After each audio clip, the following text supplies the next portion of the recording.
Assalamualaikum warahmatullahi wabarakatuh. Salam sejahtera untuk kita semua. Salam integritas. Perkenalkan, saya Rizka Fajar Mutakin dari PT Energi Pelabuhan Indonesia, salah satu anak perusahaan dari PT Pelabuhan Indonesia 2 Persero yang merupakan salah satu BUMN di Indonesia. Jadi PT Energi Pelabuhan Indonesia atau PT EPI merupakan salah satu anak perusahaan BUMN. Saat ini saya selaku asesi dalam program sertifikasi ahli pembangunan integritas yang diselenggarakan oleh BNSP, Badan Nasional Sertifikasi Profesi, khususnya membahas tentang strategi pembangunan zona integritas. Sebelum kita masuk ke lebih jauh ke strategi program pembangunan zona integritas, kita perlu tahu dulu bagaimana konsep umum dari zona integritas. Zona integritas menurut saya secara konsep ya terdiri dari dua hal. Yang pertama, integritas itu sendiri. Integritas itu sendiri bisa diartikan sebagai sikap atau budaya yang menunjukkan konsistensi antara perbuatan dengan perkataan.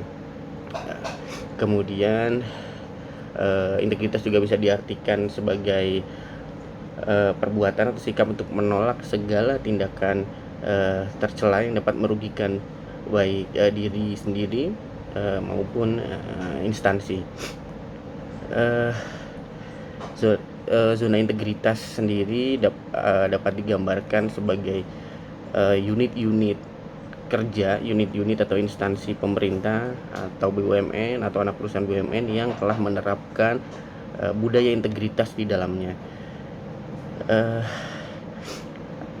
Yang perlu ditekankan di sini menurut saya salah satunya adalah apabila zona-zona atau lingkungan-lingkungan yang telah menerapkan zona integritas dibangun, ini akan menularkan, akan merembet kepada zona-zona yang lain, sehingga diharapkan pada suatu titik seluruh unit, seluruh instansi, dalam hal ini seluruh perusahaan itu telah akan menerapkan nantinya zona integritas dalam seluruh praktek pelaksanaan penyelenggaraan di perusahaan. Jika kita merunut pada Peraturan Menteri Pendayagunaan Aparatur Negara dan Reformasi Birokrasi Permenpan RB khususnya nomor 52 tahun 2014, sebagaimana telah diubah melalui Permenpan RB nomor 10 tahun 2019 tentang pedoman pembangunan zona integritas di lingkungan instansi pemerintah. Di situ salah satunya menjelaskan proses pembangunan zona integritas itu ada beberapa tahapan yang harus dilalui. Antara lain ada pencanangan, pembangunan, pengusulan, penilaian, dan penetapan. Ada 5 tahap ya. Nah, 3 tahap yang awal yaitu pencanangan, pembangunan, dan pengusulan, ini ranahnya ada di instansi masing-masing. Kemudian penilaian dan penetapan itu nanti ada instansi tersendiri sesuai Permen RB yang akan menetapkan. Jadi jika instansi ingin membangun zona integritas, yang harus dilakukan tentunya 3 tahap tadi ya, pencanangan, pembangunan, sampai dengan pengusulan. Apa saja langkah-langkah konkretnya, strateginya? Menurut saya untuk awal pencanangan ini yang harus dilakukan yaitu adalah adanya tone of the top. Jadi ada keinginan yang kuat dari top manajemen untuk membangun zona integritas di perusahaan.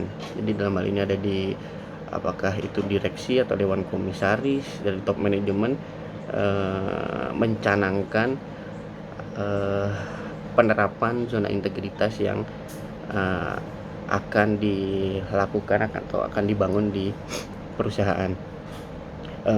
Hal konkretnya dari itu, contoh nyatanya biasanya, dan ini sudah berlaku di perusahaan saya, seluruh pegawai baik dari direksi maupun sampai pegawai paling level paling dasar semuanya menandatangani fakta integritas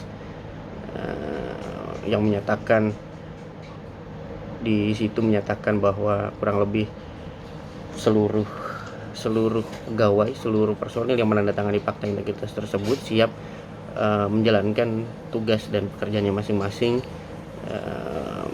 sesuai dengan integritas dan kode etik yang berlaku di perusahaan.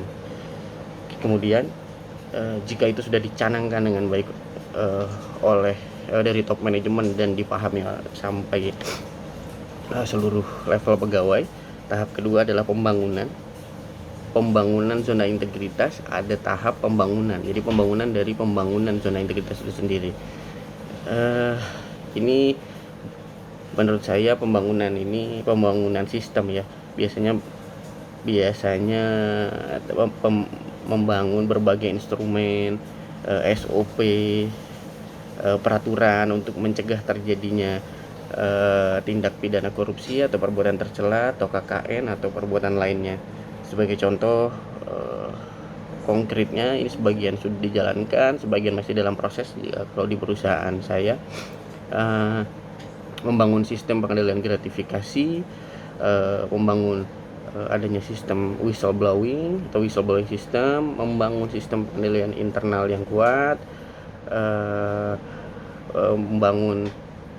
menguatkan unit-unit pengawasan, unit-unit yang berperan di bidang pengawasan, dan bisa juga hal lain yang dirasa perlu. Saat ini di PT EPI sebagian secara prosedur, secara ketentuan kami masih masih mengadopsi ketentuan dari holding, dari PT Pelabuhan Indonesia 2 Persero, baik dari ketentuan pengendalian gratifikasi, whistleblowing system, kode etik perusahaan yang mengatur kode etik yang di dalamnya kode etik pegawai, sebagian sudah kami adopsi secara langsung yang akhirnya ditetapkan melalui ketentuan internal perusahaan, sebagian juga masih menggunakan ketentuan yang ada di PT Pelabuhan Indonesia 2 Persero sebagai holding. Saya rasa untuk pembangunan zona integritas tadi, untuk membangun sistem pengendalian, membangun whistleblowing system, menguatkan internal kontrol dan segala macam, itu proses yang membutuhkan waktu ya, bertahap, tapi dengan setelah dicanangkan di awal jadi keinginan seluruh insan perusahaan, saya rasa pembangunan zona integritas ini dapat terlaksana dalam waktu yang secepatnya.